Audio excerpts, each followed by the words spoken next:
Salve galera, eu sou o Henrique Gnu. Eu sou o Hellboy. Eu, Chapolin Colorado! E hoje é dia de falar de Hellboy, Sementes da Destruição. Salta a vinheta. Am I wrong cause I wanna get it on till I die? Am I wrong cause I wanna get it on till I die? Get it on till I die, get it on till I die. Y'all remember me? Y'all remember me? Bom galera, como nós falamos, hoje é dia de falar de Hellboy. Essa aqui é o encadernado, edição histórica de Sementes da Destruição, é o volume 1. Bom, nesse encadernado aqui mostra a origem do Hellboy. É a primeira história dele. Antes da gente começar a falar da história, fala um pouco de quem escreve e de quem desenha. É o Mike Mignola. Ele é o criador. Épico! Mike Mignola. O épico é o Mike Mignola. Ele é o criador, desenhista e escritor da maioria das histórias do Hellboy. O interessante é que Hellboy nasceu em 1994. Que eu falo de 1994, vocês lembram do quê? Campeão. É tetra! Salvou foda! Também, mas eu ia falar das histórias bostas que saem. Sim. O Spawn, Young Blood, Gen 3, essas porcarias. E o Hellboy é dessa época. E é interessante perceber como o Hellboy é bom em relação a isso. O Mike Mignola, ele desenhou pra Marvel, desenhou pra DC, e aí depois ele acabou ficando mais conhecido mesmo pelo Hellboy, pelo projeto autoral dele. Então, como você falou que é engraçada a diferença da qualidade, mas eu acho que é principalmente por ser um negócio autoral. Não tem influência nenhuma da situação do mercado na época dos anos 90. Aqui é simplesmente o cara escrevendo histórias que ele gostaria de ler, que é um monte de referência para contos antigos, para folclore, e ele como se ele estivesse criando, juntando todos esses folclores numa coisa assim. Folclore, religião, né, literatura, tudo. Ele usa tudo mesmo lá na história do Hellboy, isso é bem interessante. Bom, Hellboy Sementes da Destruição, para quem já viu o filme do Hellboy, a história é muito parecida. Aliás, é quase idêntica assim. Ele se inspira no que acontece aqui, mas a história aqui ela pega a origem do Hellboy no começo no projeto Ragnarok, se eu não me engano. Ou é Ragnarok ou é Ragnarok? Ragnarok. Eu não sei pronunciar porque eu sou um russo maluco. Tem um espaço, um ícone. Ele é um projeto que eles estão, é um projeto meio que uma vertente mística do nazismo. Eles estão tentando trazer uma arma de destruição em massa para a Terra, para se aproveitar dessa criatura enviada para destruir a humanidade e usar elas nos propósitos do Terceiro Reich.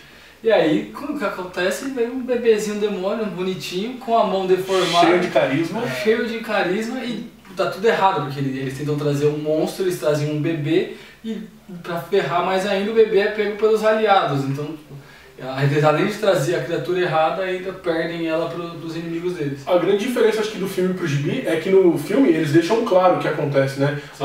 Vem aqui, eles fazem um pacto, cai o bebê demônio cheio de carisma, e cai com os animais e tal.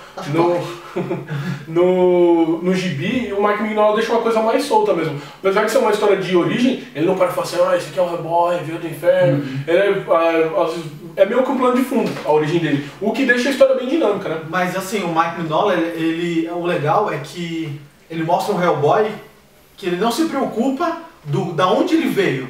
Porque o pai dele, o professor, que adota ele, tanto no filme quanto no quadrinho, mostra pra ele que não importa da onde ele veio, a origem dele, e sim o que ele vai fazer, qual é a pessoa que ele vai se tornar. Sim. Pra não deixar aquele estigma de eu sou o demônio, eu sou o mal. Aquele lance de influência, né? Isso. Mostrando aqui, não importa quem é sua família, se a influência em cima de você for uma boa influência e tal. Você pode ser uma pessoa boa no futuro. Isso é bem legal. Falando em influência, a gente colocou aqui na mesa 2 livros do H.P. Lovecraft que são influência direta na história do Hellboy. Não só na história, mas em todo o contexto dele. Todas as criaturas que ele enfrenta, todas elas têm alguma relação com o universo criado pelo Lovecraft. Aquelas criaturas, tem umas cenas aqui que ele está lutando com um monstro de tentáculos. Se você já leu os livros, você sabe de onde que é aquilo ali. Alguma coisa sempre tem a ver com Cthulhu, tem sempre alguma coisa a ver com as criaturas que o Lovecraft criou e difundiu por aí. Isso é bacana pra caramba. E pra mim, uma das coisas que me agrada no Hellboy do Mignola é que as histórias não são muito profundas, mas a arte dele é tão bonita que você às vezes deixa passar, você só quer ver a luta foda dele Isso que socando alguém. você falou é verdade. As histórias elas não são tão profundas, mas as tramas em si não são tão profundas. Mas o contexto histórico é tão pesado, é tão forte. Ele tira referência de tanta coisa que meio que, beleza, é tipo um mocinho batendo no vilão. Mas o background, cara, o que o cara te dá ali, ó, isso aqui é mitologia, isso aqui é folclore, isso aqui é religião. Ele mistura com o nazismo também, com a Segunda Guerra Mundial. Ele te dá muita informação, então torna a leitura bem interessante, fica uma coisa dinâmica, viva. O background que ele coloca é muito forte, cara. Toda a influência na escrita dele é engraçado como deixa, mesmo que a história é superficial, que é só a porrada, você parar pra pensar ou você parar pra pesquisar aquilo, que é um dos pontos positivos da edição nacional, ela vem com um glossário te mostrando todas as referências que ele usou pra escrever a história. Mas assim, você falou, mesmo sendo uma revista do herói batendo em monstros, a arte do Mignola faz com que seja legal você ver o Hellboy bater em monstros. Porque ele não é um super-herói altruísta e tudo mais. Ele é um demônio, ele tem super força, tem resistência, ele tem imunidade ao fogo. Só que, ele se fode muito nas tretas. De demônio jogar ele pro alto, e dele reclamar que doeu, e tipo, e ficar nervoso e falar assim, não, agora que você me bateu, agora eu tô bravo, agora você vai ver. É e usar a mão de moleque. Usar a mão de pé. Porque o legal é que assim, da origem dele até a primeira história, se passam 50 anos. Só que ele não envelhece como uma pessoa normal. Então, tecnicamente, ele deve ter 20, 15 anos. Então, ele é um moleque. É um moleque com muito conhecimento, mas não deixa de ser um moleque. E o desenho do Mignola, ele proporciona isso, porque ele brinca muito com claro e escuro, com contraste. A cor é um absurdo. Qual é o nome do colorista mesmo, Paulo? Putz, página aqui. Vamos dar moral pro colorista, porque a gente nunca dá essa moral. É o Mark Charello. Eu acho que eu sempre tenho problemas com colorista, porque muitas vezes você pega a arte em preto e branco, a arte original, no geral ela é melhor do que a arte colorida. Só que aqui é diferente, ele consegue realçar o que o desenho do Mignola tem de melhor. E ele usa as cores o tempo todo escuras, mas não significa que ele usa só preto, só cinza, só marrom. Ele vai variando as cores, é muito, muito legal. E o Mignola dá um show de o que é desenhar um gibi, o que é desenhar uma cena de ação. Ele dá uma surra em muita gente aí, cara. Sim. Bom, não é Hellboy, Sementes da Destruição, não é só a origem do Hellboy. Só falar um pouquinho da história. Quem viu o filme vai se identificar muito com o quadrinho. Mas quem não viu o filme e também não conhece Hellboy, além de mostrar da onde o Hellboy vem, a origem, tem ligação com a trama inteira da história, que é tem um personagem chamado Rasputin, que não é o Rasputin do folclore. É inspirado. Que chama Rasputin, que ele quer invocar os sete deuses da destruição. E o Hellboy é uma peça-chave para essa invocação acontecer. A mão dele é a mão que é onde acontece, ele vai identificar, ele vai fazer a escolha dele. Se ele vai realmente ser uma pessoa boa ou se ele vai ser o cara que vai trazer a destruição pro mundo. No filme eles dão muito mais ênfase nisso. No quadrinho o Hellboy é meio, não vou fazer isso não, porque eu não quero e você não é nada meu. Eu não tô afim, foda-se. E esse é o Hellboy do quadrinho.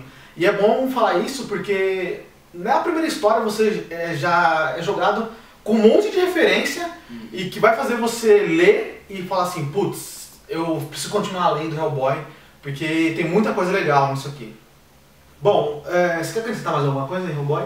Cara, só deixar aí o meu apoio a esse artista, a arte, a cor, é tudo muito foda, é muito bonito e vale muito a pena.